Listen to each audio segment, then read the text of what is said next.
a localização do túmulo de David, um enigma que fascinou gerações de peregrinos e historiadores. Uma história de locais mutáveis, memórias perdidas e o poder persistente da tradição. Hoje, o local tradicionalmente venerado como o túmulo do rei David é uma sinagoga, que antes era uma mesquita, e antes disso, uma igreja. Ele está localizado no atual Monte Sião, logo fora das muralhas da cidade velha de Jerusalém. Por séculos, judeus, cristãos e muçulmanos têm vindo aqui para rezar, para se conectar com a figura de David. Mas há um problema. A evidência bíblica, histórica e arqueológica aponta para outro lugar, a antiga cidade de David. Na antiguidade, a localização dos túmulos reais não era um segredo. Eram marcos venerados, gravados na memória do povo. Originalmente, Sião se referia à cidade de David, a cordilheira oriental fortificada de Jerusalém. E os textos bíblicos são claros. David foi sepultado lá. Mesmo após a destruição do primeiro templo pelos babilônios, os túmulos permaneceram. Neemias os menciona ao reconstruir as muralhas. O rabino Akiva os localiza perto do Vale do Cedron, no século II d.C. Mas então, algo mudou. Em direção ao final do período do Segundo Templo, o conceito de Monte Sião começou a se deslocar.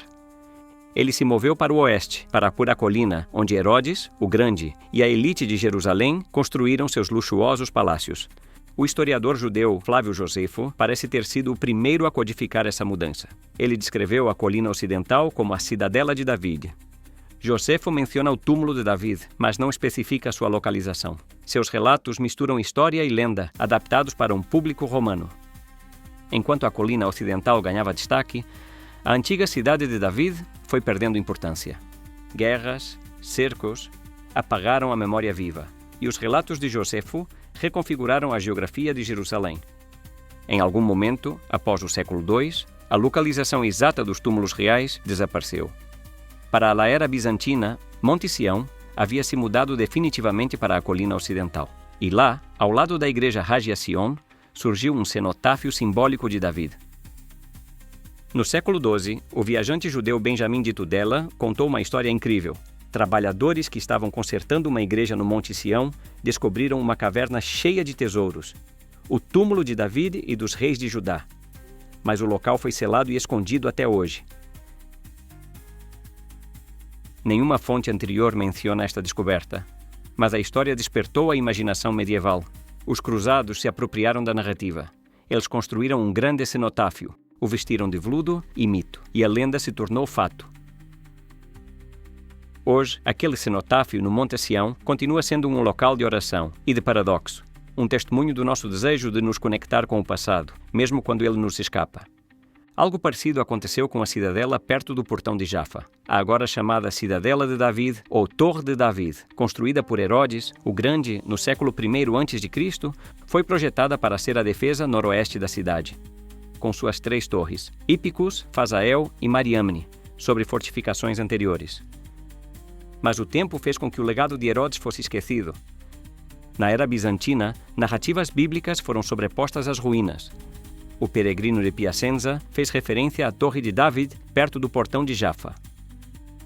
Esta associação se aprofundou sob o domínio islâmico, quando os governantes muçulmanos a chamaram de Mihrab Daoud, nicho de oração de David. Na época dos cruzados, eles a chamaram de Torre de David, identificando a torre herodiana Fasael como a fortaleza de David e transformando-a em palácio dos reis cruzados. Com o passar dos séculos, a memória da Torre Fasael desapareceu e seu título foi transferido para um minarete otomano do século XVII. Hoje, este minarete eclipsa na imaginação o seu antecessor, mostrando como as narrativas se adaptam às arquiteturas. A identidade estratificada da cidadela reflete a história de Jerusalém, onde a tradição muitas vezes prevalece sobre a precisão histórica.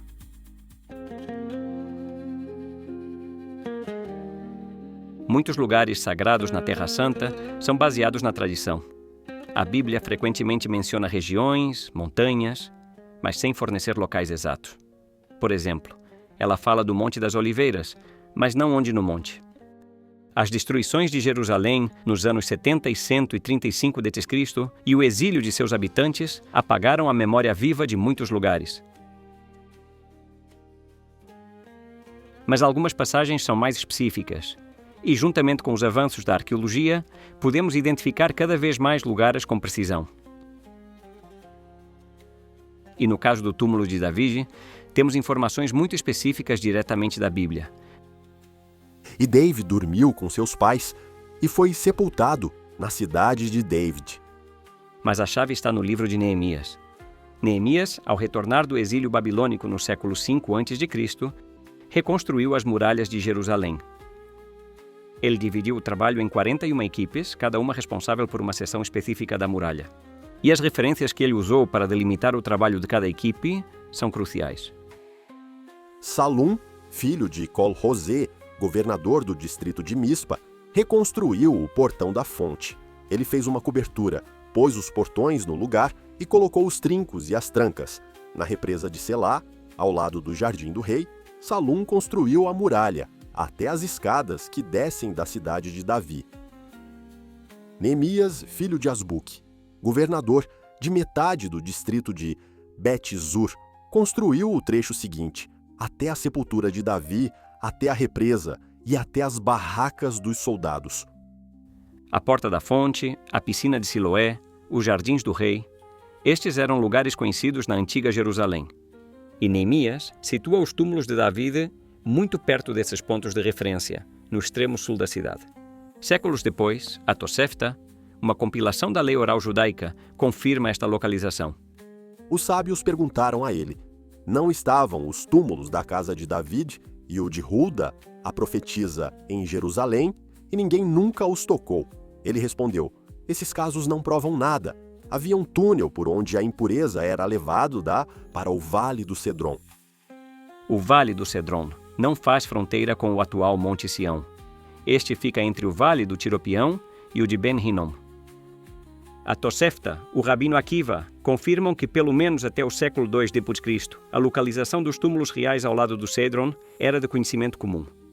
Alguns acreditam que foi a destruição dos túmulos de Salomão e Davi que desencadeou a revolta de Bar Kokhba. Isso teria ocorrido no início das obras da nova cidade de Aelia Capitolina sobre as ruínas de Jerusalém, por ordem do imperador Adriano, no ano 132 d.C. Essa revolta, que concedeu aos judeus 2 anos de independência de Roma, teve um custo devastador: a morte de mais de 580 mil homens judeus e a subsequente proibição de entrada deles na cidade. Dion Cássio, escrevendo no século II, relata o seguinte: assim, quase toda a Judéia foi devastada, um resultado para o qual o povo já havia sido avisado antes da guerra, pois o túmulo de Salomão, que os judeus consideram um objeto de veneração, desfez-se por si mesmo e desabou.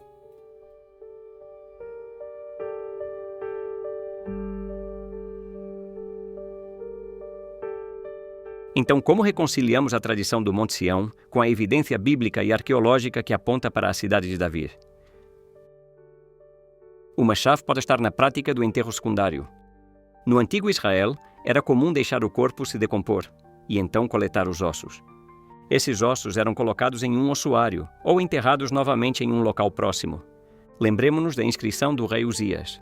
É possível que, em algum momento, alguém tenha decidido agir de acordo com as palavras do profeta Ezequiel. Os ossos dos reis de Judá foram transferidos para fora da cidade, cumprindo assim a profecia? Temos outro exemplo histórico, a cidade de Tiberíades, fundada como uma cidade pagã, sobre um antigo cemitério judeu.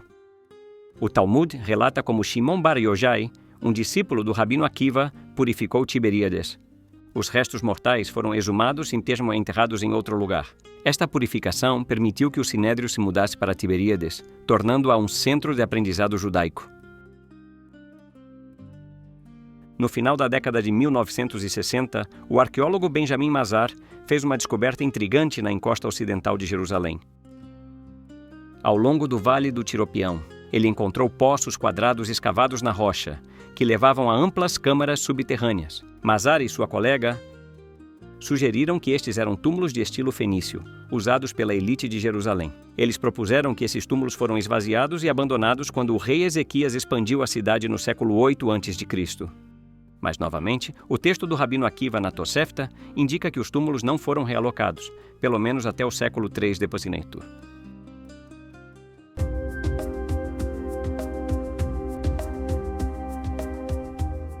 A história da arqueologia na Terra Santa é uma história de transformação, da destruição à ciência.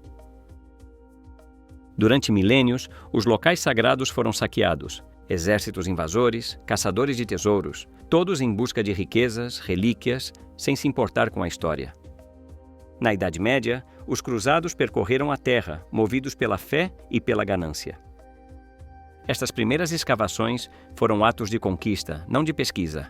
Elas deixaram cicatrizes, vazios históricos, mas tudo mudou com Napoleão. Sua campanha egípcia, em 1798, trouxe consigo estudiosos como Jean-François Champollion. As bases foram lançadas para uma nova abordagem, a pesquisa histórica, não o mero saque. No início do século XIX, exploradores como Edward Robinson mapearam locais bíblicos, com a Bíblia na mão. No final do século XIX, figuras como William Flinders Petrie e Charles Warren revolucionaram a arqueologia. Eles introduziram a estratigrafia, a tipologia cerâmica, métodos científicos que transformaram as escavações em estudos sistemáticos. Durante o mandato britânico, surgiu a arqueologia bíblica. Arqueólogos como William F. Fulbright usavam a Bíblia como guia para interpretar suas descobertas. Seus discípulos, como Yigael Yadin, escavaram Masada e Azor, apresentando suas descobertas como prova da glória de Israel. Este grupo foi chamado de maximalistas, porque através de suas escavações, eles afirmavam a confiabilidade histórica da Bíblia, a menos que se provasse o contrário. Mas entre as décadas de 1960 e 1990 veio a rebelião. A reescavação de Jericó por Kathleen Kenyon parecia contradizer o relato bíblico da conquista de Josué.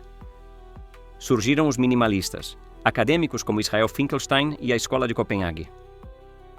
Eles argumentaram que a Bíblia hebraica era uma construção tardia. Eles descartaram a monarquia unida, a própria existência de Davi e Salomão, como mitos. Citando a escassa evidência arqueológica e histórica de ambos os personagens e de estados centralizados antes do século IX a.C. Hoje, o campo busca um meio termo. Avanços como a datação por radiocarbono, o mapeamento por SIG e a colaboração interdisciplinar moderaram os extremos. E novas descobertas, como a da Estela de Tel Dan, que menciona a Casa de David, desafiam o ceticismo minimalista. Mesmo em tempos relativamente modernos, houve identificações errôneas. Em 1863, Louis Félicien de Saulcy identificou o complexo funerário da rainha Helena de Adiabene como o local da Casa de David. Desde então, eles são conhecidos como os túmulos dos reis. Possua um pedaço da história bíblica.